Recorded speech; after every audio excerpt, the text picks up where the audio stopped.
anak ng Perjoy Calvi, tani, kung diin ka man tani subong, tani magpuli ka na kay saka balakali ko subong sa imo na. Do, hindi na ako kabalo kung anong imoon ko.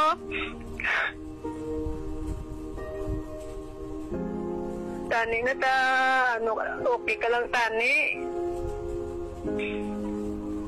Makapaminsa ka may nga mapuli ka di. Kay, grabe na gidyang stress ko sa imo.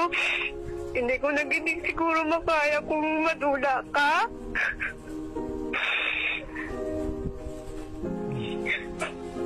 Kung sino man ang imo na upod subong, tani makapahibalo ka man sa amon di. Kag kung lain maging nga tao ang naukdan mo, makadalikyat ka, pahibalo sa amon. Nga muna kundiin ka.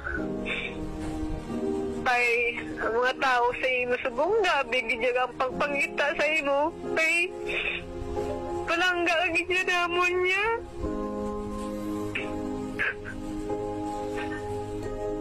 Manuoy ka man sa ako na kay.